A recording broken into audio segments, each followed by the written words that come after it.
അല്ലാഹു സുബ്ഹാനഹു വ തആല നമുക്ക് യഥാർത്ഥത്തിൽ പല സന്ദർഭങ്ങളിൽ പല പരീക്ഷണങ്ങളും ഇറക്കാറുണ്ട്. മഹാനായ മുത്തുനബി സല്ലല്ലാഹു അലൈഹി വസല്ലമ തങ്ങള് മേഘം മൂടിയാൽ തന്നെ മുത്തുനബിയുടെ മുഖമൊക്കെ അതിന്റെ രൂപമൊക്കെ മാറുമെന്നാണ്. കാറ്റടിക്കുന്ന സമയത്ത് നബി സല്ലല്ലാഹു അലൈഹി വസല്ലമ തങ്ങൾ റഹ്മത്ത് നൽകാൻ വേണ്ടി ഖൈറായ കാറ്റും ശർറായ കാറ്റും അപ്പൊ കാറ്റടിച്ച് വീശാൻ തുടങ്ങുമ്പോൾ തന്നെ നബി സല്ലല്ലാഹു അലൈഹി വസല്ലമ തങ്ങളുടെ മുഖത്തിന്റെ ഭാഗങ്ങളൊക്കെ മാറിയിട്ട് പേടിക്കുന്നു. ദിക്ർ ചൊല്ലാറുണ്ട്. ലാ തഖ്തുൽനാ ബിവളബിക വലാ തുഹ്ലിക്നാ ബിഅദാബിക വആഫിനാ ഖബ്ല ദാലിക.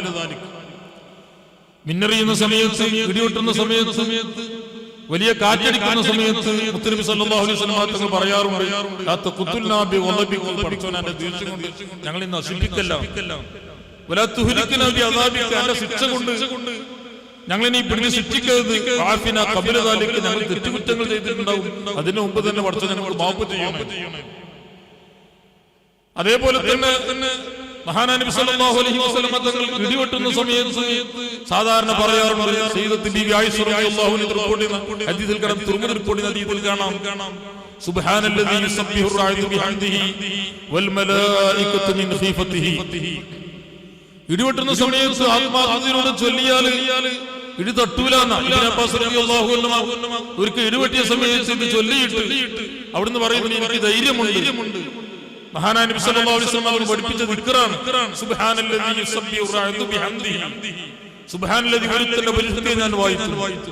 യുസബ്ബിഹു റഅദു ബിഹംദിഹി, ഇടികൊണ്ട് ഏൽപ്പിക്കപ്പെട്ടതായിരിക്കുന്ന മലക്കുകൾ വരെ അല്ലാഹുവിനെ പേടിച്ച് തസ്ബീഹ് ചൊല്ലുകയാണ്. വൽ മലായികത്ത്, വാനലോകത്തുള്ള കോടാനക്കോടി മലക്കുകൾ ഇടികൊണ്ട് ഏൽപ്പിക്കപ്പെട്ടതായിരിക്കുന്ന പ്രത്യേകിച്ച് മലക്ക് പോലും തസ്ബീഹ് ചൊല്ലുകയാണ്, അള്ളാഹുവിനെ സ്തുതിച്ചുകൊണ്ടിരിക്കുകയാണ്, പടച്ചറപ്പിനെ പേടിച്ചുകൊണ്ട്. അപ്പൊ ഇടിവെട്ടുന്ന സമയത്ത്, മിന്നറിയുന്ന സമയത്ത് ചൊല്ലാനുള്ള ദിക്റാണ്. ദിക്റുകളെ കൊണ്ട് മാത്രമേ നമുക്ക് അതിൽ നിന്നൊക്കെ രക്ഷയുള്ളൂ. മഹാനായ അഷ്റഫുൽ ഖൽഖ് മുഹമ്മദ് റസൂലുള്ളാഹി സ്വല്ലല്ലാഹു അലൈഹി വസല്ലം തങ്ങൾ പറഞ്ഞ ഒരു ഹദീസിൽ കാണാം, എല്ലാ ദിവസവും നാം മഗ്രിബ് നിസ്കാരവും സുബ്ഹി നിസ്കാരവും കഴിഞ്ഞതിന് ശേഷം ചൊല്ലുന്ന ഒരു ദിക്റുണ്ട്. ലാ ഇലാഹ ഇല്ലല്ലാഹു വഹ്ദഹു ലാ ശരീക ലഹു ലഹുൽ മുൽക്കു വലഹുൽ ഹംദു യുഹ്യി വയുമീത് വഹുവ അലാ കുല്ലി ശൈഇൻ ഖദീർ എന്ന ദിക്ർ ഒരാൾ സുബ്ഹി നിസ്കരിച്ചതിന് ശേഷം 10 പ്രാവശ്യം ചൊല്ലിയാൽ അവനിക്ക് അവന്റെ 10 തെറ്റുകുറ്റങ്ങൾ മായ്ച്ചു കളയുകയാണ്. അല്ലാഹു സുബ്ഹാനഹു വ തആല 10 ഗുണങ്ങൾ അവനിക്ക് തുന്നിച്ചേർക്കുകയാണ്. അവൻ ചെയ്യാത്ത 10 ഗുണങ്ങൾ അവൻ ചെയ്തിട്ടില്ലെങ്കിലും ഈ ദിക്ർ ചൊല്ലിയതിന്റെ പേരിൽ 10 ഗുണങ്ങൾ അവന്റെ ഏടിൽ അല്ലാഹു സുബ്ഹാനഹു വ തആല ചേർക്കുകയാണ്. അവൻ ജീവിതകാലത്ത് ചെയ്തുപോയ സാഹചര്യങ്ങൾക്ക് ഒഴിപ്പെട്ടുകൊണ്ട് ചെയ്തുപോയ 10 കുറ്റങ്ങൾ, തെറ്റുകൾ അല്ലാഹു സുബ്ഹാനഹു വ തആല മായ്ക്കുകയാണ്. മാത്രമല്ല 10 ദറജ അവനെ അല്ലാഹു സുബ്ഹാനഹു വ തആല പാരത്രിക ലോകത്ത് അവന്റെ പദവി ഉയർത്തുമെന്ന് മഹാനായ അഷ്റഫുൽ ഖൽഖ് മുഹമ്മദ് റസൂലുള്ളാഹി. എന്നിട്ട് മുത്തുനബി പറയുന്നു, വകാനത് ലഹു ഹിഫ്സൻ മിൻ കുല്ലി മക്റൂഹിൻ വമിൻ കുല്ലി ശൈത്താൻ. സുബ്ഹി സമയത്താണോ ഈ ദിക്ർ ചൊല്ലുന്നതെങ്കിൽ വൈകുന്നേരം വരെ എന്തെല്ലാമാണോ ശാരീരികമായി, മാനസികമായി, സാമ്പത്തികമായി എന്തെല്ലാം വെറുക്കപ്പെടുന്ന, അവന് ഇഷ്ടപ്പെടാത്ത എന്ത് കാര്യങ്ങളുണ്ടെങ്കിലും അതിൽ നിന്നൊക്കെ അവനിക്ക് പ്രത്യേക രക്ഷയുണ്ട് എന്ന് മഹാനായ അഷ്റഫുൽ ഖൽഖ് മുഹമ്മദ് റസൂലുള്ളാഹി. മിൻ കുല്ലി മക്റൂഹിൻ വമിൻ കുല്ലി ശൈത്താനിൻ, എല്ലാ പിശാചിനത്തും കാവലുണ്ട്, എല്ലാത്തിനത്തും എല്ലാ പരീക്ഷണങ്ങൾക്കും കാവലുണ്ട് എന്ന് മഹാനായ മുത്ത് മുഹമ്മദ് മുസ്തഫ. ഇത് സുബ്ഹി നിസ്കാരം കഴിഞ്ഞ ഉടനെ ചൊല്ലേണ്ട ദിക്റാണ്. ഇതേപോലെ മഗ്രിബിന്റെ ശേഷമാണ് ഒരാൾ ചൊല്ലുന്നതെങ്കിൽ സുബ്ഹി വരെ അവർക്ക് പ്രയാസങ്ങൾ ഉണ്ടാവുകയില്ല എന്ന് മഹാനായ അഷ്റഫുൽ ഖൽഖ് മുഹമ്മദ് റസൂലുള്ളാഹി സ്വല്ലല്ലാഹു അലൈഹി വസല്ലം പറഞ്ഞതായി കാണാം. ദിക്റുകൾക്ക് അത്ര വലിയ മഹത്വമാണ്. അതുകൊണ്ടാണ് മാസങ്ങളിൽ നാം സ്വലാത്ത് മജ്ലിസിൽ പങ്കെടുത്തുകൊണ്ട് ഒരുപാട് ദിക്റുകൾ ചൊല്ലാറുണ്ട്. ദിക്റുകൾ മാത്രമാണ് ദിക്റുകൾ. അലാ ബിദിക്രില്ലാഹി തത്മഇന്നുൽ ഖുലൂബ്.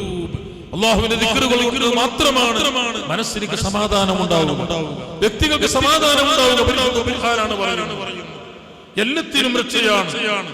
അതുകൊണ്ടാണ് മഹാനായ നബി സല്ലല്ലാഹു അലൈഹി വസല്ലമ തങ്ങൾ ഇമാം അഹ്മദ് തങ്ങൾ റിപ്പോർട്ട് ചെയ്ത ഹദീസിൽ കാണാം സുബ്ഹി നിസ്കാരം മൻ സ്വല്ലാ സ്വലാത്ത സുബ്ഹി ഫീ ജമാഅ ഒരാൾ ജമാഅത്തിലായി ഒരാൾ സുബ്ഹി നിസ്കരിച്ചതിന് ശേഷം ثم قعد يذكر الله സുബ്ഹി നിസ്കാരം ജമാഅത്തിലായി നിർവഹിച്ചതിന് ശേഷം പിന്നീട് അവന് ദിക്ർ ചൊല്ലുകയാണ് ഹത്താ തത്ലു അശ്ശംസു സൂര്യൻ ഉദിക്കുന്നത് വരെ ദിക്ർ തന്നെ അവൻ അവിടെ നിന്ന് എഴുന്നേറ്റിട്ടില്ല സൂര്യൻ ഉദിക്കുന്നത് വരെ ദിക്റാണ് ചൊല്ലുന്നതെങ്കിൽ നബി സല്ലല്ലാഹു അലൈഹി വസല്ലം തങ്ങൾ പറയുന്നു തുമ്മ സ്വല്ലാ റകഅതൈനി സൂര്യൻ ഉദിച്ച് 20 മിനിറ്റ് കഴിഞ്ഞാൽ ഒരു നിസ്കാരമുണ്ട് ദുഹയാണ് അതിന്റെ പേര് ദുഹ നിസ്കാരം അവൻ നിർവഹിക്കുക കൂടി ചെയ്താൽ കാനത്ത് ലഹു കഅജി ഹജ്ജത്തിൻ വഉംറത്തിൻ താമത്തിൻ താമ്മ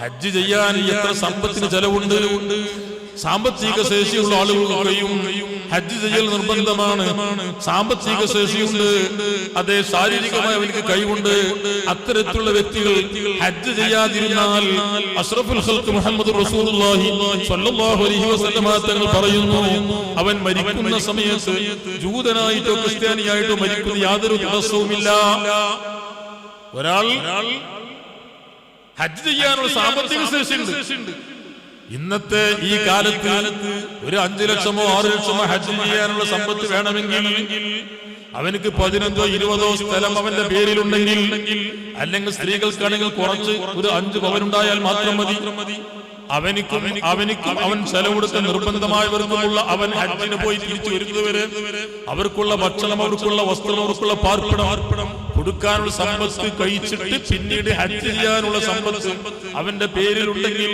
അവൻ ഹജ്ജ് ചെയ്യാതിരിക്കുന്നുവെങ്കിൽ ജൂതനായിട്ടോ ക്രിസ്ത്യാനിയായിട്ടോ മരിക്കുന്നതിൽ യാതൊരു തടസ്സവുമില്ല ഈമാൻ ഇല്ലാതെ മരിച്ചു പോവാൻ സാധ്യതയുണ്ട് എന്ന് സയ്യിദുനാ അഷ്റഫുൽ ഖൽഖ് മുഹമ്മദ് റസൂലുള്ളാഹി അതുകൊണ്ടാണ് അത് അല്ലാഹുവിന് കിട്ടേണ്ട ഒരു അവകാശമാണ് മനിസ്തതാ ഇലൈഹി സബീലാ ശാരീരികമായി കടിയാലും മുതലാലും വയ്യാലും ഒരാൾക്ക് ഹജ്ജ് ചെയ്യാൻ കഴിയുമെങ്കിൽ വലില്ലാഹി അലന്നാസി ഹിജ്ജുൽ ബൈത്തി മനിസ്തതാ ഇലൈഹി സബീലാ അല്ലാഹുവിന് ചെയ്തു കൊടുക്കേണ്ട ബാധ്യതയാണ് സാമ്പത്തിക ശേഷിയുള്ള ആളുകൾക്ക് ഇനി ഒരാളെ ഹജ്ജ് ചെയ്യുന്നില്ല എന്ന് തീരുമാനിച്ചാൽ പടച്ചറപ്പിന് ഒന്നുമില്ല വമൻ കഫറ ഫഇന്നല്ലാഹ വനിയ്യുൻ അനിൽ ആലമീൻ അവനക്ക് സാമ്പത്തികമായി അല്ലാഹു തആല കഴിവ് നൽകി ശാരീരികമായുള്ള കഴിവ് ആരോഗ്യം നൽകിയിട്ടുണ്ട് എന്നിട്ടും ഹജ്ജിന് പോകുന്നില്ല എങ്കിൽ ഫഇന്നല്ലാഹ വനിയ്യുൻ അനിൽ ആലമീൻ മരിക്കുന്നതിന് മുമ്പ് ചെയ്താൽ മതി പക്ഷെ എപ്പോഴാ മരിക്കാൻ നമുക്കറിയില്ലല്ലോ ഇനി ഹജ്ജ് ചെയ്യാതെ വെച്ചു ഒരാൾ മരിച്ചു എന്ന് സങ്കല്പിക്കുക എങ്കിൽ പോലും ആ ബാധ്യത അവന്റെ ശരീരത്തിൽ നിന്ന് വിട്ടുമാറുന്നില്ല അവന്റെ മക്കൾക്ക് അവന്റെ സ്വത്ത് ഓഹരി ചെയ്യണമെങ്കിൽ വരെ ഹജ്ജ് ചെയ്യാനുള്ള പണം മാറ്റിവെക്കൽ നിർബന്ധമാണ് അത് കഴിച്ചിട്ടുള്ള മുതലിൽ മാത്രമേ മക്കൾക്ക് അനന്തരാവകാശമുള്ളൂ അതല്ലാതെ സമ്പത്ത് ഓരി വെച്ചാൽ പോലും ആ സമ്പത്ത് ഹറാമായ സമ്പത്താണ് എന്നാണ് പണ്ഡിതന്മാർ പഠിപ്പിക്കുന്നത് നമ്മുടെ നാട്ടിലൊക്കെ ഹജ്ജ് ചെയ്യാതെ അതേപോലെ തന്നെ നിർബന്ധമായ ഉംറ നിർവഹിക്കാതെ ആരെങ്കിലും മരണപ്പെട്ടു പോയാൽ കുറച്ചൊക്കെ ദീനീ ബോധം ഉണ്ടെങ്കിൽ പറയും ഇൻഷാ അല്ലാഹ് നമുക്ക് ഹജ്ജ് ചെയ്യാം മുതൽ ഒരുക്കുമ്പോൾ തീരുമാനിക്കാന്ന് പറയുന്നത് നിർത്തിവെക്കും അങ്ങനെ ഒരു 10 കൊല്ലം കഴിഞ്ഞതിന് ശേഷം മുതൽ ചെയ്യണമെങ്കിൽ അപ്പൊ എന്ത് ചെയ്യും കുറച്ചൊക്കെ ബോധമുള്ള ആളുകളാണെങ്കിൽ ആരെങ്കിലും ഇത്ര അപ്പയാണ് ഇസ്ലാമിന്റെ നിയമം എന്താണ് മരിക്കുന്നതിന് മുമ്പ് ഹജ്ജ് ചെയ്താൽ മതി എങ്കിൽ പോലും ഒരാൾ മരണപ്പെട്ടു കഴിഞ്ഞാൽ മരിച്ചതിന് ശേഷം പിന്നീട് വരുന്ന തൊട്ടടുത്ത ഹജ്ജ് മാസത്തിൽ തന്നെ അവന്റെ പേരിൽ ഹജ്ജ് ചെയ്യിപ്പിക്കൽ നിർബന്ധമാണ് നീട്ടിവെക്കൽ ഹറാമാണ് പിന്നെ മരിക്കുന്നതിന് മുമ്പ് ആള് മരിച്ചു കഴിഞ്ഞു മരണപ്പെട്ടു കഴിഞ്ഞാൽ പിന്നീട് തൊട്ടടുത്ത് വരുന്ന ദുൽഹിജ്ജ മാസത്തിൽ തന്നെ അവനിക്ക് വേണ്ടി ഹജ്ജ് ചെയ്യാൻ വേണ്ടി മറ്റൊരാളെ പറഞ്ഞേക്കുന്ന നിർബന്ധമാണ് നമ്മൾ ചിലപ്പോൾ അതിൽ ഒരിക്കലും സമയത്ത് അതിനെ നീക്കി വെക്കാറുണ്ട് ഇങ്ങനെ പോകും പിന്നെ നീക്കി വെക്കും ഹജ്ജൊക്കെ അവസാനം ചെയ്യും പക്ഷെ അതുവരെ നീക്കി വെക്കുന്നത് ഹറാമാണ് ഹജ്ജ് ചെയ്യാനുള്ള എല്ലാ കഴിവും ഉണ്ടായി, എന്നിട്ട് ഹജ്ജ് ചെയ്യാതിരിക്കുകയാണെങ്കിൽ അവൻ ഈമാനില്ലാതെ മരിച്ചു പോവാൻ സാധ്യതയുണ്ട് എന്ന് പണ്ഡിതന്മാർ മുന്നറിയിപ്പ് നൽകിയിട്ടുണ്ട്. അതുകൊണ്ട് നമ്മുടെ നാട്ടിലുള്ള പല ആളുകളും നേരത്തെ ഹജ്ജ് കർമ്മം നിർവഹിച്ചിട്ടുണ്ട്.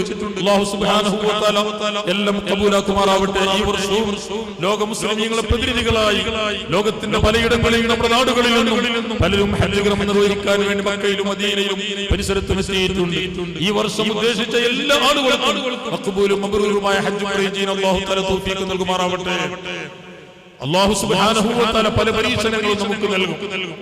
ചിലപ്പോ മഴ തരാതെ അല്ലാഹു തആല പരീക്ഷിക്കും, ചിലപ്പോൾ മഴ തന്നുകൊണ്ട് അല്ലാഹു തആല പരീക്ഷിക്കും. മഹാനായ നബി സല്ലല്ലാഹു അലൈഹി വസല്ലം പറഞ്ഞു, ലൈസത്തി സനതു ബിഅൻ ലാ തുംതറു. യഥാർത്ഥത്തിൽ വരൾച്ച എന്ന് പറയുന്നത് മഴ തരാതെ മഴ പെയ്യിപ്പിക്കാതിരിക്കലല്ല യഥാർത്ഥ വരൾച്ച. സാമ്പത്തികമായ നഷ്ടം, ക്ഷാമം എന്ന് പറയുന്നത്, യഥാർത്ഥത്തിൽ വരൾച്ച എന്ന് പറയുന്നത് യഥാർത്ഥത്തിൽ മഴ പെയ്യാതിരിക്കലല്ല. വലാകിൻ ബിഅൻ തുംതറു വ തുംതറു. മഴ പെയ്യലാണ്, തുരുതുര എന്തിനാണ് മഴ വന്നുകൊണ്ടേയിരിക്കും. പക്ഷെ വലാ തുംബിത്തുൽ അർളു ശൈഅൻ, ഭൂമിയിൽ ഒന്നും എന്തെങ്കിലും മുളക്കൂല. പെരും മഴക്കാലം കൃഷി ചെയ്യാൻ പറ്റില്ല. പല പരീക്ഷണങ്ങളും എന്തുണ്ടാവും, പല അപകടങ്ങളും ഉണ്ടാവും. അങ്ങനെ അല്ലാഹു സുബ്ഹാനഹു വ തആല പരീക്ഷിക്കുമെന്ന് മഹാനായ അഷ്റഫുൽ ഖൽഖ് മുഹമ്മദ് റസൂലുള്ളാഹി സ്വല്ലല്ലാഹു അലൈഹി വസല്ലം ഓർമ്മപ്പെടുത്തിയിട്ടുണ്ട്. കഴിഞ്ഞ ദിവസം മരണപ്പെട്ടു പോയ എല്ലാവർക്കും അല്ലാഹു തആല സുഹദാക്കളെ പ്രതിഫലം നൽകി അനുഗ്രഹിക്കുമാറാവട്ടെ. എപ്പോഴാണ് മരണമെന്നറിയില്ല. അതേപോലെ തന്നെ മാസങ്ങൾക്ക് മുമ്പാണല്ലോ കുറച്ച് അധ്യാപകർ ടൂറ് പോയി അപകടത്തിൽപ്പെട്ട് മരണപ്പെട്ടു. അല്ലാഹു സുബ്ഹാനഹു വ തആല അവർക്ക് മഗ്ഫിറത്ത് നൽകുമാറാവട്ടെ. ഇദാ മാ ഹിമാമുൽ മർഇ കാന ബിബൽദതി ദഅതുഹു ഇലൈഹാ ഹാജത്തുൻ ഫയതിറു. ഒരു മനുഷ്യന്റെ മരണം എവിടെ വെച്ചുകൊണ്ടാണോ അല്ലാഹു സുബ്ഹാനഹു വ തആല തീരുമാനിച്ചതെങ്കിൽ ആ സമയത്ത് ആ സെക്കൻഡിൽ ആ സ്പോട്ടിൽ എത്തുമെന്ന കാര്യം ഉറപ്പാണ്. എത്ര പോവാൻ കഴിയാത്ത സ്ഥലമാണെങ്കിലും ചില വിസ വേണ്ടി വരും, അല്ലെങ്കിൽ പാസ്പോർട്ട് വേണ്ടി വരും. അങ്ങനെ ഇല്ലെങ്കിൽ പോലും അതൊക്കെ ആ സമയത്ത് ശരിയായി അവിടെ എത്തുമെന്നാണ് കവി നമ്മെ ഓർമ്മപ്പെടുത്തുന്നത്. എവിടെയാണോ അല്ലാഹു സുബ്ഹാനഹു വ തആല തീരുമാനിച്ചത് അവിടെ എത്തും. അപ്പൊ ജീവിതകാലത്ത് മരണം വരുന്നതിന് മുമ്പ് ഇതുപോലെയുള്ള സദസ്സുകളിലൊക്കെ പങ്കെടുക്കുക, ജമാഅത്തിൽ കൃത്യമായി പങ്കെടുക്കുക, ദിക്റുകൾ അധികരിപ്പിക്കുക, സ്വലാത്തുകൾ അധികരിപ്പിക്കുക. എത്ര ദിക്റുകൾ നമുക്ക് ചൊല്ലാനുണ്ട്. സുബ്ഹി നിസ്കാരം കഴിഞ്ഞ ഉടനെ തന്നെ നിങ്ങൾക്കറിയില്ലേ, സുബ്ഹി നിസ്കാരം കഴിഞ്ഞ ഉടനെ ദിക്ർ ചൊല്ലിയിട്ടാണ് എഴുന്നേൽക്കേണ്ടത്. ദിക്ർ ചൊല്ലി എഴുന്നേറ്റ് അങ്ങ് ശുദ്ധീകരണം വരുത്തിയതിന് ശേഷം വുളു എടുത്തതിന് ശേഷം നാം തഹജ്ജുദ് നിസ്കരിക്കുന്നു. അല്ലാഹു സുബ്ഹാനഹു വ തആല ഖബൂലാക്കുമാറാവട്ടെ. അങ്ങനെ സുബ്ഹി നിസ്കാരവും പ്രതീക്ഷിച്ചുകൊണ്ട് ബാങ്കും പ്രതീക്ഷിച്ചുകൊണ്ടിരിക്കുന്ന സമയത്ത് ബാങ്ക് കൊടുക്കുന്നു. ബാങ്ക് കൊടുത്തതിന് ശേഷം നാം പള്ളിയിലേക്ക് പോകുന്നതിന് മുമ്പ് തന്നെ യഥാർത്ഥത്തിൽ വേണ്ടത് തൊട്ടടുത്ത പരിസരത്തുള്ള ആളുകളൊക്കെ സുന്നത്ത് നിസ്കാരം എവിടെ നിസ്കരിക്കുന്നത്, വീട്ടിൽ നിസ്കരിക്കുന്നത്. ഇമാം ബുഖാരി സ്വഹീഹുൽ ബുഖാരിയിൽ റിപ്പോർട്ടിന് ഹദീസിൽ കാണാം, അഷ്റഫുൽ ഖൽഖ് മുഹമ്മദ് റസൂലുള്ളാഹി സ്വല്ലല്ലാഹു അലൈഹി വസല്ലം പറഞ്ഞു, അഫ്ളു സ്വലാത്തിൽ മർഇ, ഒരു മനുഷ്യന്റെ നിസ്കാരത്തിൽ ഏറ്റവും വലിയ മഹത്വമുള്ള നിസ്കാരം ഈ ബൈത്തിഹി, വീട്ടിൽ വെച്ചുകൊണ്ടാണ്. വീട്ടിലുള്ള നിസ്കാരത്തിനേക്കാൾ വലിയ മഹത്വമുള്ളത് പള്ളിയുള്ള നിസ്കാരത്തിനേക്കാൾ. പക്ഷേ ഇല്ലൽ മക്തുബ, ഫർള് നിസ്കാരം, ഫർള് നിസ്കാരമല്ലാത്ത സുന്നത്ത് നിസ്കാരം, ഖബലിയും ബഅദിയുമായ സുന്നത്ത് നിസ്കാരം വീട്ടിൽ വെച്ചുകൊണ്ടാണ് നിസ്കരിക്കേണ്ടത്. പക്ഷെ നമ്മളെ പ്രകൃതി സംഗതി, നമ്മൾ ചിലപ്പോൾ ഫർള് നിസ്കാരം കഴിഞ്ഞതിന് ശേഷം വീട്ടിൽ വെച്ചാൽ വീട്ടിലേക്ക് എത്തുന്നതിന് മുമ്പ് ചിലപ്പോൾ ഒതു മുറിയും. അവന് ഒതു ഉണ്ടാക്കാൻ വേണ്ടി ഞാൻ അതല്ല, ചിലപ്പോൾ വീട്ടിൽ ചെന്നാൽ തന്നെ ഒതു ഉണ്ടെങ്കിൽ തന്നെ സംഗതി വീട്ടിൽ പോയാൽ ചിലപ്പോൾ വേണ്ടിണ്ടാവും. കൂട്ടത്തിനാ നിസ്കരിച്ചതാണ് കഴിഞ്ഞോളൂ. അങ്ങനത്തെ നമ്മളെ സംബന്ധിച്ചിടത്തോളം സംഗതി നിസ്കരിച്ചു. ഇപ്പൊ അത് മാറ്റം, കാരണം സംഗതി നിസ്കാരം ആദ്യം നടന്നോട്ടാണ്. അതേപോലെ ബാങ്ക് കൊടുത്ത ഉടനെ വീട്ടിൽ വെച്ചുകൊണ്ട് ഉളൂഹ് ചെയ്ത് വീട്ടിൽ വെച്ചുകൊണ്ട് സുന്നത്ത് നിസ്കരിച്ച് പള്ളിയിലേക്ക് വരിക, അതാണ് ഏറ്റവും സുന്നത്ത്. പിന്നെ പള്ളിയിലേക്ക് വരുന്ന സമയത്ത് ഇഖാമത്തുർക്കുമ്പോ വരണമെങ്കിൽ കുഴപ്പമില്ല.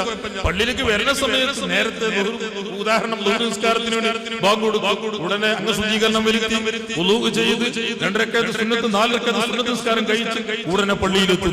പള്ളിയിലെത്തുമ്പോൾ പള്ളി എത്തിയ സമയത്ത് ഒരു സുന്നത്ത് നിസ്കാരമുണ്ട്, തഹിയ്യത്തിന്റെ സുന്നത്ത് നിസ്കാരം. പള്ളിയിൽ വെച്ചുകൊണ്ട് നിർവഹിക്കൽ പ്രത്യേകം കൽപ്പനയുള്ള നിസ്കാരമാണെങ്കിൽ അത് പള്ളിയിൽ വെച്ചുകൊണ്ട് നിസ്കരിക്കും. ഇപ്പൊ ദുഹാ നിസ്കാരം അത് പള്ളിയിലാണ് നിസ്കരിക്കേണ്ടത്. പെരുന്നാൾ നിസ്കാരം പള്ളിയിലാണ് നിസ്കരിക്കേണ്ടത്. തറാവീഹ് നിസ്കാരം പള്ളിയിലാണ് നിസ്കരിക്കേണ്ടത്. അല്ലാത്ത ഖബ്ലിയും ബഅദിയുമായ സുന്നത്ത് നിസ്കാരം തഹജ്ജുദ് അടക്കം വീട്ടിൽ വെച്ചുകൊണ്ടാണ് നിസ്കരിക്കേണ്ടത്. ഇമാം ബുഖാരി സ്വഹീഹുൽ ബുഖാരിയിൽ പോയിട്ട് ഹദീസ് കാണാം, അഷ്റഫുൽ ഖൽഖ് മുഹമ്മദ് റസൂലുള്ളാഹി അഫ്ളലു സ്വലാത്തിൽ മർഇ ഫീ ബൈതിഹി ഇല്ലൽ മക്തുബ. ഫർള് നിസ്കാരം സുന്നത്ത് നിസ്കാരം വീട്ടിൽ വെച്ചുകൊണ്ടാണ് നിസ്കരിക്കേണ്ടത്.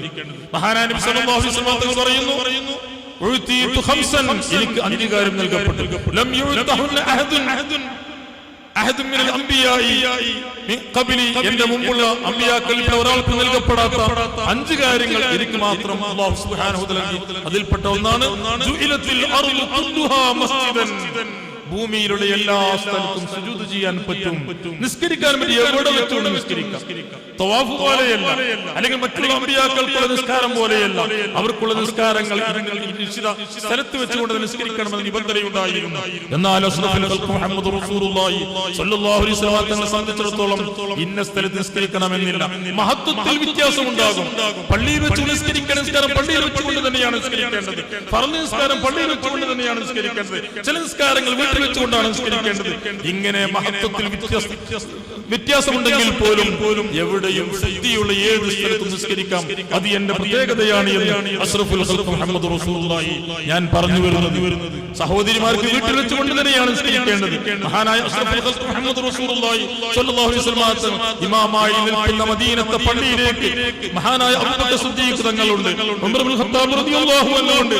എല്ലാ ആളുകളും ആ വലിയ ജമാഅത്തിലേക്ക് പങ്കെടുക്കാൻ വേണ്ടി നബി സല്ലല്ലാഹു അലൈഹി വസല്ലം തങ്ങളോട് സമ്മതം ചോദിച്ചിരുന്നു. മുത്തനബി പറഞ്ഞു, ഇല്ല, നിങ്ങൾ വീട്ടിൽ വെച്ചുകൊണ്ടാണ് നിസ്കരിക്കുന്നത്. വീട്ടിന്റെ ഉള്ളിൽ വെച്ചുകൊണ്ടാണ് നിസ്കരിക്കലെന്ന് മഹാനായ അഷ്റഫുൽ ഖൽഖ് മുഹമ്മദ് റസൂലുള്ളാഹി എന്നല്ല മഹാനായ ഇമാം ശാഫിഈ റളിയല്ലാഹു അൻഹു പറഞ്ഞതായി കാണാം. റസൂലുള്ളാഹി സ്വല്ലല്ലാഹു അലൈഹി വസല്ലം തങ്ങളുടെ ഭാര്യമാരിൽ ഏതെങ്കിലും ഒരു ഭാര്യ പള്ളിയിലെ ജമാഅത്തിൽ വന്നതായിട്ട് ഞാൻ അറിയില്ല, എനിക്കറിയില്ല. എത്രയും വലിയ വല്ല മഹത്വം അതിനുണ്ടായിരുന്നെങ്കിൽ അവരാണല്ലോ വരേണ്ടത്. ചില സ്ത്രീകൾ ചോദിച്ചിരുന്നു, റമദാനിന് മുമ്പ് തറാവീഹ് നിസ്കരിക്കാൻ അവിടെ സൗകര്യമുണ്ടോ ചോദിച്ചിരുന്നു. അപ്പൊ സത്യത്തിൽ എന്താണ് അവർ മനസ്സിലാക്കിയ സംഗതി? പള്ളിയിൽ നിസ്കരിക്കുക എന്നുള്ളത് മഹത്വമുണ്ട്.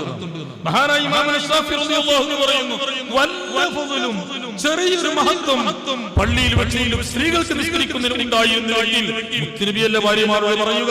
അപ്പൊ സ്ത്രീകൾ വീട്ടിൽ വെച്ചുകൊണ്ട് തന്നെയാണ് നിസ്കരിക്കേണ്ടത്.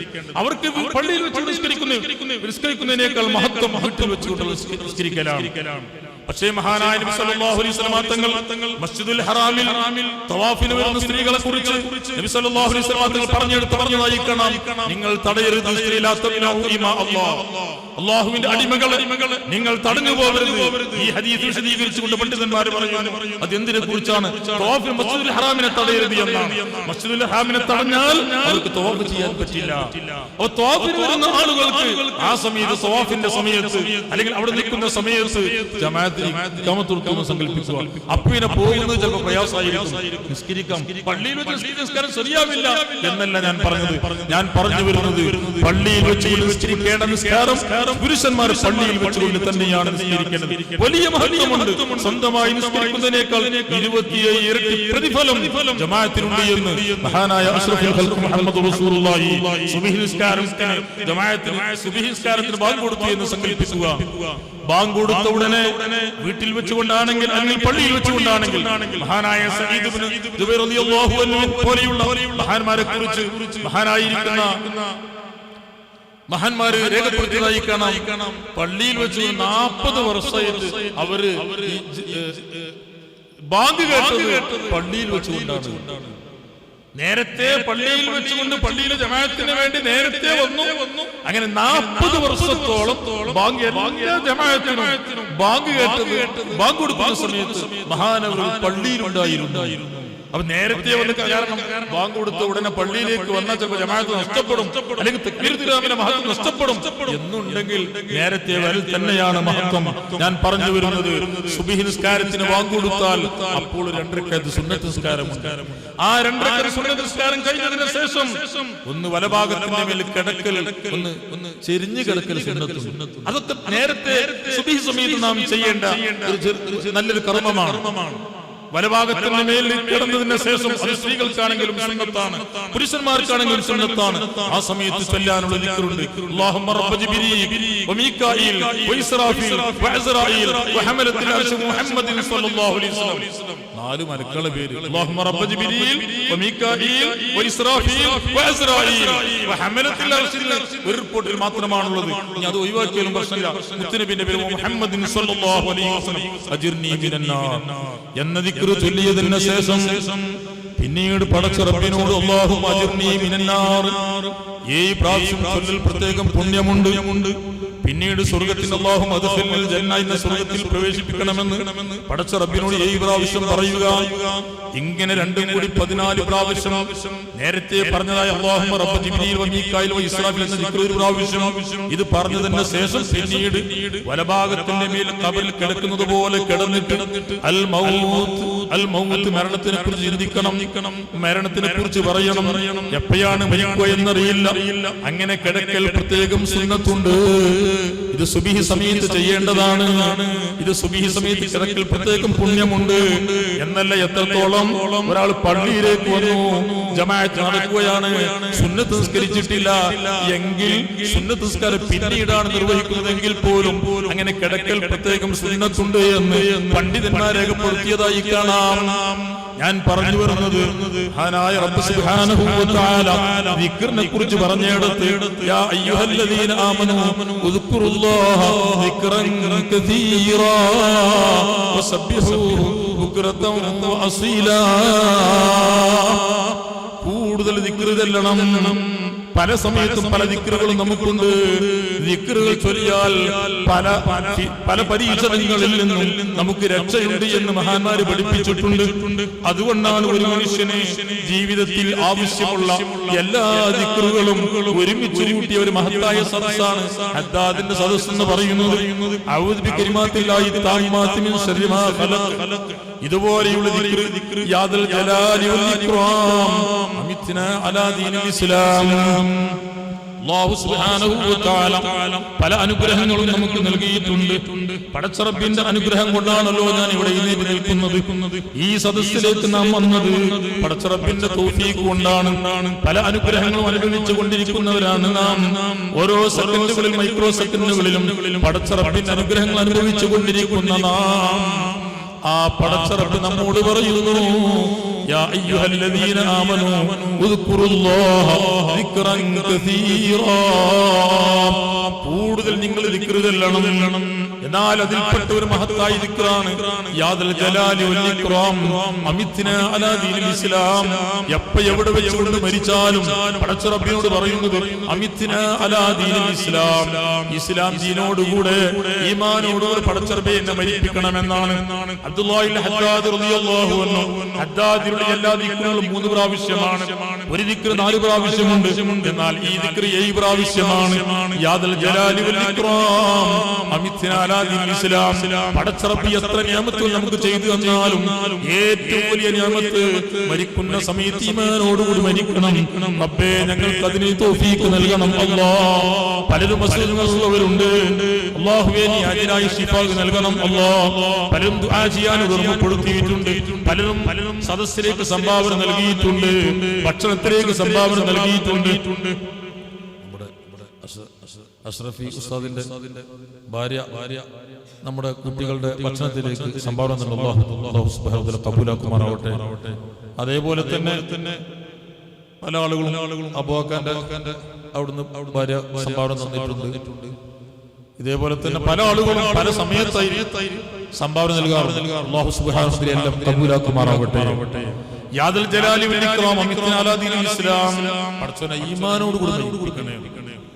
അല്ലാഹു സുബ്ഹാനഹു വ തആല എന്ത് നമുക്ക് നൽകിയാലും നമുക്ക് നൽകേണ്ടത് നമുക്ക് കിട്ടേണ്ടത് മരിക്കുന്ന സമയത്ത് ഈമാനോടുകൂടി ഒന്ന് മരിച്ചു കിട്ടണം.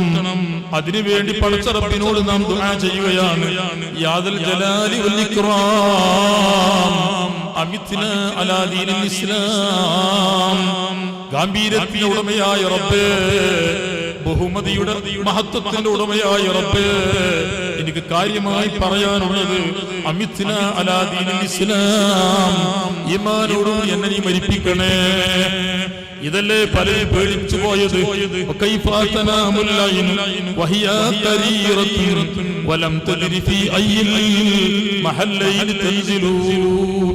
ഈമാനില്ലാതെ മരിച്ചു പോയാൽ കാലാകാലവും നരകമാണ്.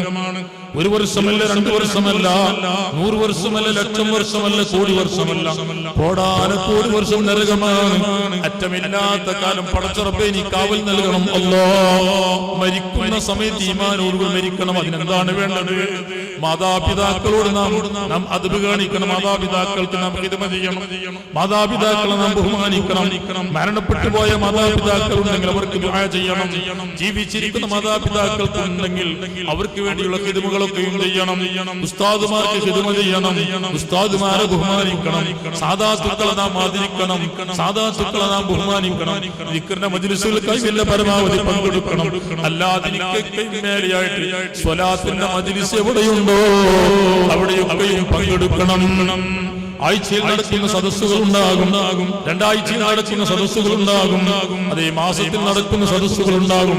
1 മാസത്തിൽ നടക്കുന്ന സദസ്സാണെങ്കിൽ 1 വർഷത്തിൽ 12 സദസ്സിലല്ലേ നമുക്ക് പങ്കെടുക്കേണ്ടതുള്ളൂ.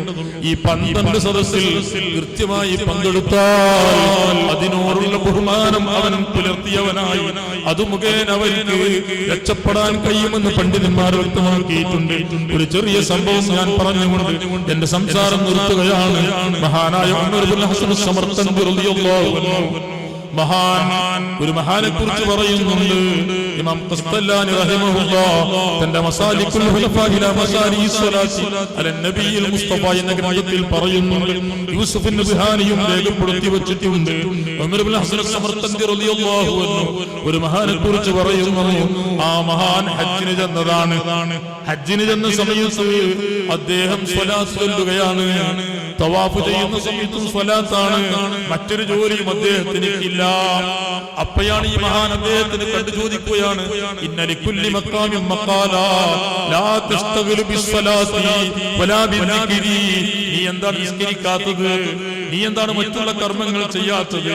എല്ലാ സമയത്തും ലാ യഖൂമു വലാ യഖഉദു വലാ യതഹറകു വലാ യസ്കുനു ഇല്ലാ സ്വല്ല അലൻ നബിയിൽ മുസ്തഫ. എല്ലാ സമയത്തും മുത്തുനബിയുടെ പേരിലുള്ള സ്വലാത്താണ്. ഉമ്മമാരെ, സഹോദരിമാരെ, നിസ്കരിക്കാൻ പറ്റാത്ത സന്ദർഭങ്ങളുണ്ട്, നോമ്പെടുക്കാൻ പറ്റാത്ത സന്ദർഭങ്ങളുണ്ട്, സ്വലാത്ത് ചൊല്ലാൻ പറ്റാത്ത സന്ദർഭങ്ങളില്ല. ഈമാനോടുകൂടി മരിക്കണമെന്ന് ആഗ്രഹമുണ്ടെങ്കിൽ അതേ സ്വല്ലിക്കോ മുത്തുനബിയുടെ പേരിൽ സ്വലാത്ത്. മുത്തുനബി സല്ലല്ലാഹു അലൈഹി വസല്ലം തങ്ങളുടെ പേരിൽ കൂടുതൽ സ്വലാത്ത് ചൊല്ലിയാൽ ഖിയാമത്ത് നാൾ എന്നോടൊപ്പം ഉണ്ടാകുമെന്ന് അഷ്റഫുൽ ഖൽഖ് മുഹമ്മദ് റസൂലുള്ളാഹി നബി സല്ലല്ലാഹു അലൈഹി വസല്ലം ക്രമപ്പെടുത്തിയിട്ടുണ്ട്. കൂടുതൽ സ്വലാത്ത് ചൊല്ലണം. ചുരുങ്ങിയതിൽ 300 സ്വലാത്തെങ്കിലും ദിവസവും ചൊല്ലാൻ കഴിഞ്ഞാൽ കൂടുതൽ സ്വലാത്ത് ചൊല്ലുന്ന ആ കൂട്ടത്തിൽ ഉൾപ്പെടാൻ കഴിയുമെന്ന് പണ്ഡിതന്മാരെ രേഖപ്പെടുത്തിയതായി കാണാം. അപ്പൊ ഒരു മനുഷ്യൻ ഇങ്ങനെ സ്വലാത്ത് ചൊല്ലുന്നു, വേറൊരു കാര്യം അദ്ദേഹം ചെയ്യുന്നില്ല. അദ്ദേഹത്തോട് ചോദിക്കുകയും ഓരോ സമയത്തും ചൊല്ലേണ്ട ദിക്റുകളില്ലേ, ഓരോ സ്ഥലത്തും ചെയ്യേണ്ട ഇബാദത്തില്ലേ, എന്താ ഇങ്ങനെ സ്വലാത്തുകൾ നിങ്ങൾ എന്താണ് ഇങ്ങനെ സ്വലാത്തുകൾ ചൊല്ലുന്നത്? അദ്ദേഹം പറയുന്നു, ഞാൻ ഖുറാസാനിൽ നിന്ന് കൂഫ വഴിക്ക് ഹജ്ജിന് വന്നതാണ്. ഹജ്ജിന് പോന്നപ്പോൾ എന്റെ ഉപ്പ എന്റെ കൂടെ ഉണ്ടായിരുന്നു. കൂഫയിലെത്തിയ സമയത്ത് എന്റെ ഉപ്പക്ക് അസുഖം വന്നു. അസുഖമെന്ന് കൂടിച്ചു പോയി. അങ്ങനെ യഥാ എന്റെ ഉപ്പക്ക് ഖിദ്മത്ത് ചെയ്യാൻ വേണ്ടി ഞാൻ അവിടെ ചെലവഴിച്ചു. അങ്ങനെ ഒരു രോഗം മൂർജിച്ചു. അല്ലാഹുവിന്റെ സാബിത്തായ ഖദാ പ്രകാരം എന്റെ ഉപ്പ അവിടെ നിന്ന് മരണപ്പെട്ടു. കൂഫയിൽ വെച്ച് മരണപ്പെടുകയാണ്. ഞങ്ങൾ രണ്ടുപേരും ഖുറാസാനിൽ നിന്ന് ഹജ്ജിന് പോകുന്നതാണ്. വഴിയിൽ വെച്ച് ഉപ്പ മരണപ്പെടുകയാണ്. അങ്ങനെ മരണപ്പെട്ട ഉപ്പയെ കുളിപ്പിക്കണം, കഫൻ ചെയ്യണം, മറ്റു കാര്യങ്ങളൊക്കെ ചെയ്യണം, മറവ് ചെയ്യണമെന്ന് മനസ്സിലാക്കിയിട്ട് ഉപ്പ ധരിച്ച വസ്ത്രങ്ങളൊക്കെ അഴിച്ചു മാറ്റിയിട്ട് മറ്റൊരു വസ്ത്രം ഉപ്പയുടെ ശരീരത്തിലിട്ടു. അങ്ങനെ ഇട്ടതിന് ശേഷം അതേ വെള്ളം ഒരുക്കണമല്ലോ, കഫൻ തുണി ഒരുക്കണമല്ലോ എന്ന് തിരഞ്ഞിട്ട് ഞാൻ ആ മേഖലയിലേക്ക് തിരിഞ്ഞു. കുറച്ചു കഴിഞ്ഞപ്പോ എന്റെ ഉപ്പയെ ഒന്നുകൂടി കാണണമെന്ന് മനസ്സിലാക്കിയിട്ട് ഉപ്പയുടെ ശരീരത്തിലിട്ട വസ്ത്രമങ്ങ് മാറ്റി നോക്കുമ്പോൾ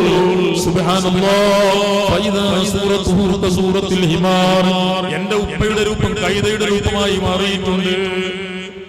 ഉപ്പയുടെ രൂപം മുഖമൊക്കെ മാറിയിട്ടുണ്ട്, കൈതയുടെ രൂപമായി മാറിയിട്ടുണ്ട്. ഞാനാകെ വിഷമിച്ചു പോയി. ഇനി ഇത് ജനങ്ങൾക്ക് കാണിച്ചു കൊടുക്കാൻ പറ്റുമോ? ഉപ്പയുടെ മുഖം വികൃതമായിട്ടുണ്ട്, കൈതയുടെ രൂപമായി മാറിയിട്ടുണ്ട്. ഞാനാകെ വിഷമിച്ചു. എന്ത് ചെയ്യണമെന്ന് മനസ്സിലാകുന്നില്ല. കുറെ കഴിഞ്ഞപ്പോ എനിക്ക് ക്ഷീണം വന്നു. ഞാനങ്ങ് മയങ്ങിപ്പോയി. ഈ മഹാൻ പറയുന്നു, മയക്കത്തിനിടയിൽ അതാ ഒരാൾ വരുന്നു. പ്രകാശമുള്ള മുഖമാണ്. അദ്ദേഹം ഒന്നുകൂടി നേരെ ചെന്ന് എന്റെ ഉപ്പയുടെ അടുത്തേക്കാണ്. ഉപ്പയുടെ ശരീരത്തിലുള്ള വസ്ത്രം അങ്ങ് മാറ്റി വെച്ചിട്ട് എന്തോ ചെയ്തിട്ട് എന്റെ അടുക്കലേക്ക് വന്നുകൊണ്ട് എന്തിനാണ് മോനെ വിഷമിക്കുന്നത്? എന്നോട് ചോദിച്ചു, എന്തിനാണ് വിഷമിച്ചിരിക്കുന്നത്? സ്വപ്നത്തിലാണ് സംഭവം നടക്കുന്നത്. ഞാൻ പറഞ്ഞു, എങ്ങനെയാണ് വിഷമിക്കാതിരിക്കുക? എന്റെ ഉപ്പയുടെ രൂപ നിങ്ങൾ കണ്ടില്ലേ? കൈതയുടെ രൂപമായി മാറിയിട്ടുണ്ട്. ആ സമയത്താണ് കയറി വന്ന മനുഷ്യൻ, ആ വ്യക്തി പറയുന്നു, നിങ്ങളൊന്ന് ചെന്ന് നോക്ക്, ഉപ്പയുടെ രൂപം പഴയ പോലെ തന്നെ ആയിട്ടുണ്ട്. ഞാൻ ചെന്ന് നോക്കിയിട്ട് വസ്ത്രം മാറ്റി നോക്കുമ്പോൾ സുബ്ഹാനല്ലാഹ്, അൽഹംദുലില്ലാഹ്, ഉപ്പയുടെ മുഖം 14-ാം രാവ് പോലെ പ്രകാശിക്കുകയാണ്. ഉപ്പയുടെ രൂപം മാറിയിട്ടുണ്ട്. ഞാൻ വല്ലാതെ സന്തോഷിച്ചു പോയി. വന്ന ആള് പോകാൻ ഒരുങ്ങുകയാണ്. ഞാൻ അദ്ദേഹത്തെ പിടിച്ചുകൊണ്ട് പറഞ്ഞു, ഫഖദ് കാന ഖുദൂമുക മുബാറകൻ, നിങ്ങളുടെ വരവ് വല്ലാത്ത വരവാണ്, ബറക്കത്തുള്ള വരവാണ്. മൻ അൻത, നിങ്ങളാരാണ്? ആ സമയത്താണ് വന്ന മനുഷ്യൻ പറയുന്നു, അനൻ നബിയുൽ മുസ്തഫ, ഞാൻ അഷ്റഫുൽ ഖൽഖ് മുഹമ്മദുർ റസൂലുള്ളാഹി, മുഹമ്മദുൻ സയ്യിദുൽ കൗനൈനി വസ്സഖലൈനി വൽ ഫരീഖൈനി മിൻ ഉർബിൻ വമിൻ നജമി മൗലായ സ്വല്ലി വസല്ലിം ദായിമൻ അബദാ അലാ ഹബീബിക ഖൈറിൽ ഖൽഖി കുല്ലിഹിം. ഏത് സമയത്തും ദുനിയാവിലും ആഖിറത്തിലും നമ്മെ രക്ഷപ്പെടുത്താനുള്ള നേതാവ് അഷ്റഫുൽ ഖൽഖ് മുഹമ്മദ് റസൂലുള്ളാഹി. ഈ കുടുങ്ങിയ സമയത്ത് അദ്ദേഹം മഹാനായ മുത്തുനബി വന്നുകൊണ്ട് അദ്ദേഹത്തിന്റെ ഉപ്പയുടെ വിഷയത്തിൽ ഇടപെട്ടു. 14-ാം രാവ് പോലെ പ്രകാശിച്ചു. ആ സമയത്താണ് മഹാനായ അഷ്റഫുൽ ഖൽഖ് മുഹമ്മദ് റസൂലുള്ളാഹി സ്വല്ലല്ലാഹു അലൈഹി വസല്ലം തങ്ങൾ ഇദ്ദേഹത്തോട് പറഞ്ഞു, നിന്റെ ഉപ്പക്ക് ജീവിതത്തിൽ ഒരു പ്രവൃത്തി ഉണ്ടായിരുന്നു. പലിശ വാങ്ങുന്ന വ്യക്തിയായിരുന്നു. പലിശ വാങ്ങുന്ന, പലിശ തിന്നുന്ന വ്യക്തിയെ ദുനിയാവിൽ വെച്ചുകൊണ്ടോ ആഖിറത്തിൽ വെച്ചുകൊണ്ടോ കൈതയുടെ രൂപമായി മാറ്റാതിരിക്കില്ല. അതുകൊണ്ടാണ് നിങ്ങളുടെ ഉപ്പയുടെ മുഖം കൈതയുടെ രൂപമായി മാറിയിട്ടുണ്ട്. പക്ഷേ നിങ്ങളുടെ ഉപ്പയ്ക്കൊരു സ്വഭാവമുണ്ട്. എല്ലാ ദിവസവും എനിക്ക് വേണ്ടി 100 സ്വലാത്ത് ചൊല്ലുന്ന വ്യക്തിയാണ്. എല്ലാ ദിവസവും സ്വലാത്ത് ചൊല്ലാറുണ്ട്. പക്ഷേ ഉപ്പ മരണപ്പെട്ടപ്പോൾ എല്ലാ ദിവസവും സ്വലാത്ത് എത്തിച്ചു തരുന്ന മനുഷ്യൻ മലക്ക് എന്നോട് പറഞ്ഞു, നബിയെ ഇന്ന് സ്വലാത്തില്ല, ഇന്ന് ആ ഭാഗത്ത് നിന്ന് വരുന്ന സ്വലാത്തില്ല. എന്തേ കാരണം? അദ്ദേഹം മരണപ്പെട്ടു പോയിട്ടുണ്ട്. മലക്ക് പറഞ്ഞു, അദ്ദേഹത്തിന്റെ വിഷയം കുറച്ച് ഗൗരവമാണ്, അദ്ദേഹം വിഷമത്തിലാണ്. ആ സമയത്ത് അഷ്റഫുൽ ഖൽഖ് മുഹമ്മദ് റസൂലുള്ളാഹി സ്വല്ലല്ലാഹു അലൈഹി വസല്ലം തങ്ങൾ പറയുന്നു, ഞാൻ റെക്കമെൻഡിന് വേണ്ടി, ശഫാഅത്തിന് വേണ്ടി പോന്നതാണ്. നിങ്ങളുടെ ഉപ്പയ്ക്ക് വേണ്ടി ഞാൻ പടച്ച റബ്ബിനോട് റെക്കമെൻഡ് ചെയ്തു. കണ്ടോ നിങ്ങൾ? ആ മനുഷ്യൻ പറയുന്നു, ഞാൻ ഉപ്പയെ ഉറക്കിൽ നിന്നുണർന്നു. ഉപ്പയുടെ ശരീരത്തിൽ നിന്ന് തിരുമാറ്റി നോക്കുമ്പോൾ 14-ാം രാവ് പോലെ പ്രകാശിക്കുന്നു. അവിടെ തന്നെ മറവ് ചെയ്തു. അതിനുശേഷം ഞാൻ ഹജ്ജിന് വന്നതാണ്. ആ സമയത്ത് അന്ന് മുതൽക്ക് ഞാൻ തീരുമാനിച്ചു, സയ്യിദുനാ അഷ്റഫുൽ ഖൽഖ് മുഹമ്മദ് റസൂലുള്ളാഹി സ്വല്ലല്ലാഹു അലൈഹി വസല്ലം തങ്ങളുടെ മേൽ സ്വലാത്ത് വർദ്ധിപ്പിക്കാൻ. പലിശ വറ്റിക്കൊണ്ട് പലിശ തിന്നിരുന്ന ഉപ്പക്ക് പോലും അതേ ശഫാഅത്തിനായി മുത്തുനബി വന്നെങ്കിൽ സ്വലാത്തിന്റെ മഹത്വം തന്നെ. അതുകൊണ്ട് എന്നോട്, എന്റെ സഹോദരങ്ങളോട്, സഹോദരിമാരോട് ഉൾപ്പെടുത്താനുള്ളത് സ്വലാത്തിന്റെ മജ്ലിസ്. ആ മജ്ലിസിൽ വന്നാൽ നിങ്ങൾക്ക് ആവശ്യമുള്ള നസീഹത്ത് ഉണ്ടാവാം, അതേ ഉപദേശങ്ങൾ ഉണ്ടാവാറുണ്ട്. സ്വലാത്തിന്റെ മജ്ലിസിൽ വെച്ചുകൊണ്ട് സ്ത്രീകൾക്ക് വേണ്ടി ആവശ്യമുള്ള കാര്യങ്ങൾ പറയാറുണ്ട്. ആ കാര്യങ്ങൾ കേൾക്കുന്നതോടുകൂടി സ്വലാത്ത് ചൊല്ലി സ്വലാത്തിന്റെ മജ്ലിസിൽ പങ്കെടുത്ത് നമുക്ക് ആവശ്യമുള്ളതൊക്കെ പടച്ച റബ്ബിനോട് കൂട്ടമായി എന്ന് പറയാം. അല്ലാഹു സുബ്ഹാനഹു വ തആല നമുക്ക് തൗഫീഖ് നൽകട്ടെ.